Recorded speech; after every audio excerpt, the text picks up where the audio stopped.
My husband and I recently became the guardians of his 16-year-old niece, Hannah. Hannah is on the spectrum and has some challenges because of her autism. These challenges were made worse in the last 3 months when she lost both her parents, mom and stepdad, and then came to live with 2 strangers, my husband and me, while also not having contact with the step-siblings she has known since she was 2 years old. The loss of contact with her step-siblings is their choice. They are all older than Hannah and do not consider her their family sister and did not wish to remain in touch with her now that their father is dead. My husband has been incredibly angry with her step-siblings for having no interest in Hannah. He has spent the last 3 months trying to contact them and guilt them into being part of her life. While I feel like Hannah needs therapy, I need him to get on board with it and help me.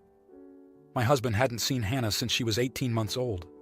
I never met her, so this has been an adjustment for everyone, but she struggles with strangers naturally, so to have all this happen, she is not coping well.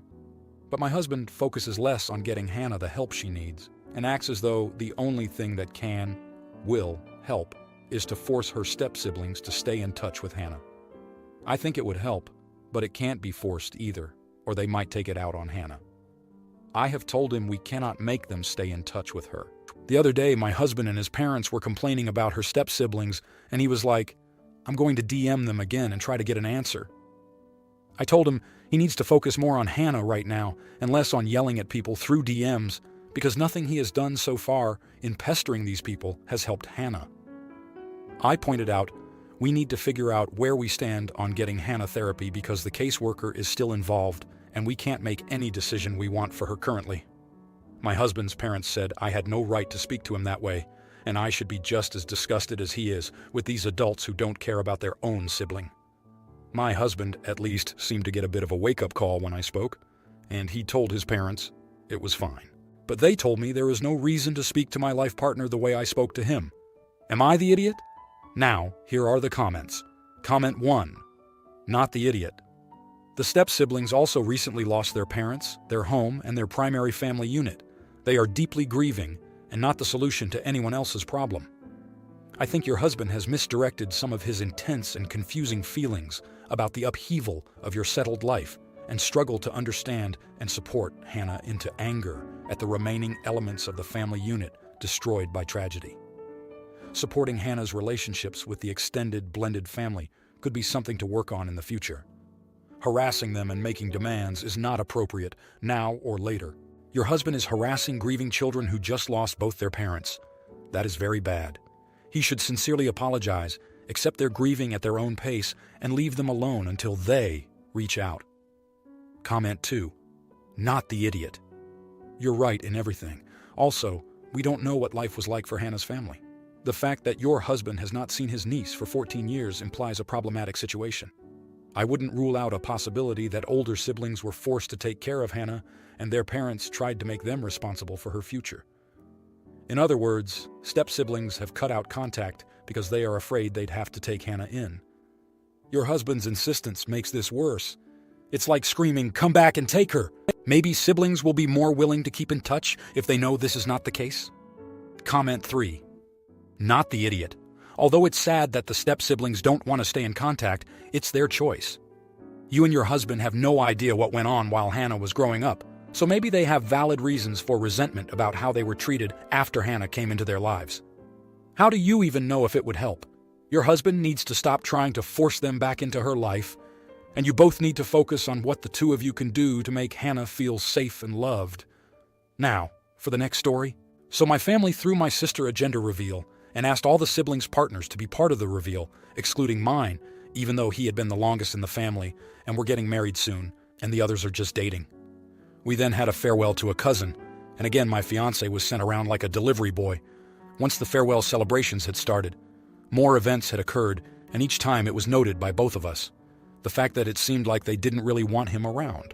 Now I know you're gonna be like, but maybe they don't like him or he's rude or something.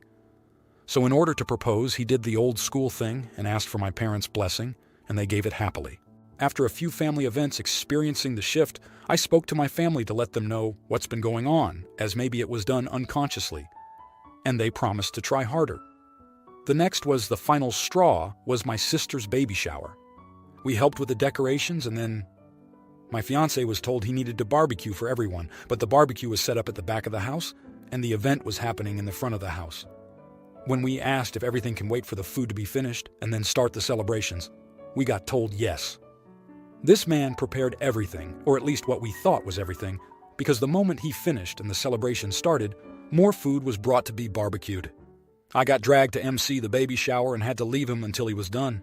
I felt bad and tried to get my brothers, and even my sister's brothers-in-law, to go assist in speeding up the barbecuing process, but they refused. He could hear the laughter and jokes being made, but unfortunately was not there for anything. Once done MCing, I pulled my mom to the side and said, "This is what I spoke about, and it's not fair that it's been happening, and nothing seems to change." My fiancé wanted to leave without causing an argument. And so we did an Irish goodbye to most people, but greeted those who were on the way out, and made up an excuse of me not feeling well to leave, so that it doesn't take away from my sister's day. We've decided to limit contact and just take time to think about how to go forward. My mom has now turned the table, saying it's my fiancé's fault we left early, and that we aren't attending any other family gatherings, and not mentioning anything they've done prior. Now, here are the comments. Comment 1. This is deceptively simple. You have a family of gaslighters, people who cause a problem, and then tell you how it's your fault, or how it's your fault that it hasn't been solved. Luckily, the solution is simple as well. Tell them you're not giving them another chance to do it to you again, because you're not coming over anymore. And then wait for a symphony of more gaslighting, telling you that you're being immature, overreacting, etc. Pay it, and the immature people saying it, no mind. One of two things will happen. 1, they will eventually see the error of their ways, apologize, and actually back it up with change for the better. 2, you have a few less narcissists in your life causing unnecessary drama. You win either way. Comment 2. I don't understand why you're tiptoeing around this.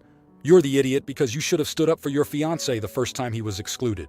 This is your family, and they're never going to care as much about their relationship with your fiancé as they do about their relationship with you. So it's your job to deal with any problems involving your family. You need to tell people that if your fiancé is not welcome, you're not either. He is your partner, and he needs to be shown basic respect. That means being included. Then stand by it. If he is excluded again, leave the gathering and take a break from the family until you see evidence that things will be different. Comment 3. You're the idiot for letting this go on for so long.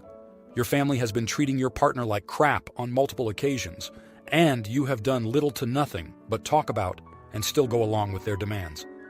I am telling you, this will only stir resentment in your partner and will surely bleed into your relationship. Given your family's history of your partner's treatment, why did he agree to do the BBQ? Now, for the next story. Okay, some context. My 32-year-old female, ex-husband, 49-year-old male, and I get along well for the most part. We co-parent our 9-year-old daughter on a mostly 50-50th basis, with me having her for a few extra days a month due to his fly-in/fly-out schedule for work. The only areas we butt heads with are his lack of communication and nutrition when it comes to our daughter. The nutrition thing is a pain to deal with, but ultimately not the issue at hand here. Since we've been divorced, about 5 years now, he has consistently forgotten to communicate when he needs me to take her early for him, or on days when it would typically be his week with her. I've raised my concerns with him each time and asked him to give me more than a day or two notice when he needs me to take her, but he has failed to do so each time. Because I obviously want my daughter with me as much as possible, I always take her anyway, and reschedule any plans I may have made for myself that conflict. Recently, he and I were talking on the phone and he says to me, "You know you're taking her for 3 weeks as of tomorrow, right?" I did not. He mentioned that he was thinking about taking holidays in September way back in April, did not say when in September, and never brought it up again. I had appointments booked for my week without her and an overnight trip planned. Out of frustration with him and his pattern of disrespect for me and my time, I refused to take her. My thoughts being, if I keep doing this for him, he will continue to forget and things will never change. I am a very passive person, and he knows this. I decided to stand up for myself and not accept his walking all over me. He got extremely upset with me and has demanded that he cannot count on me for anything, and that he will no longer help me out when I need him to take her. Keep in mind, he has never taken her for me on his days off or helped out in that way whatsoever for me. so this really doesn't affect me in any way at all. He claims he canceled his vacation and wasted $1,000 on it now because he has no childcare for his week with her. I understand his frustration with canceling his vacation. He, on the other hand, does not understand my frustrations with his lack of communication and has been cold with me since. Am I the idiot? Now, here are the comments. Comment 1. Not the idiot. My dad used to do the same thing, even though he was only an every second weekend dad. It would get close to school break, and Mom would call him to see what extra days he would take. Most of the time, he'd say something about actually taking us less because he was going on holiday. Then he'd get back and tell us about how much fun he had with his wife's family and their kids on their kid-oriented holiday.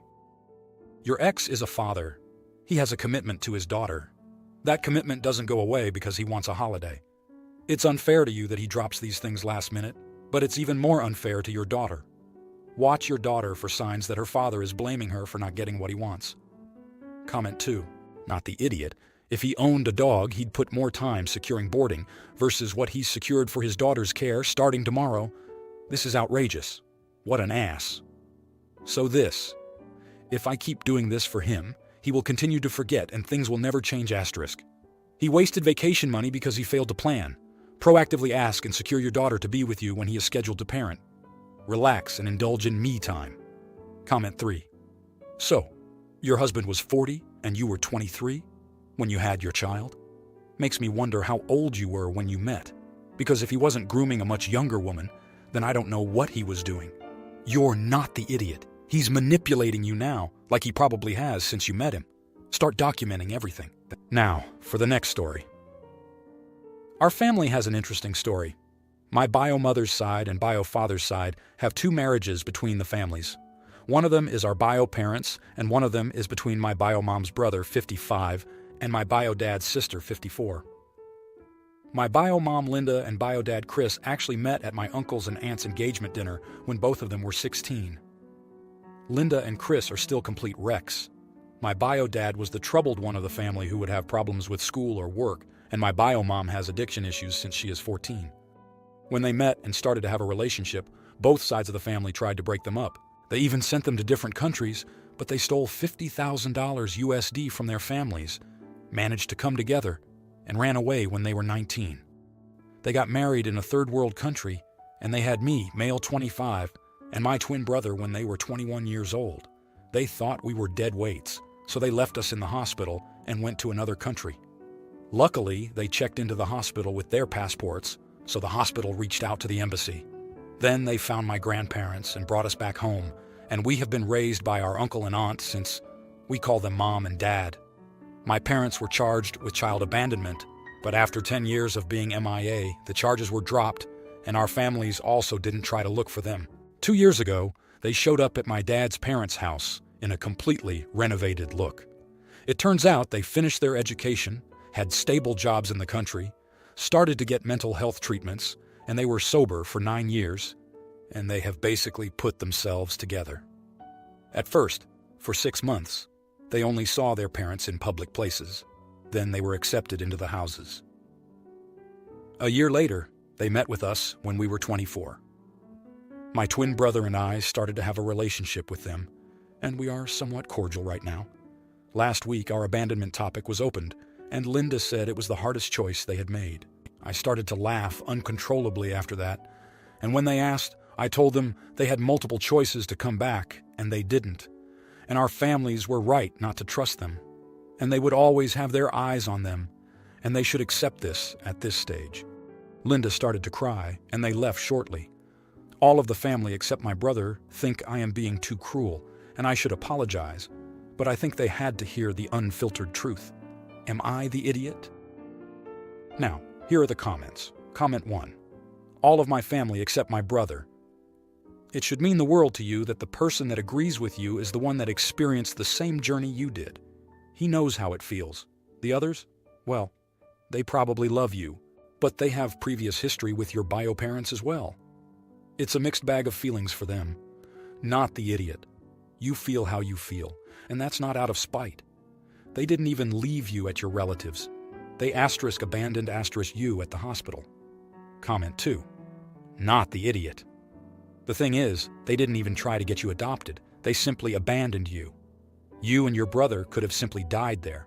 Everything turned out fine for you and your brother, but that's no thanks to them. They didn't do anything to ensure you would be okay. It was all due to the kindness of random foreign strangers. Info.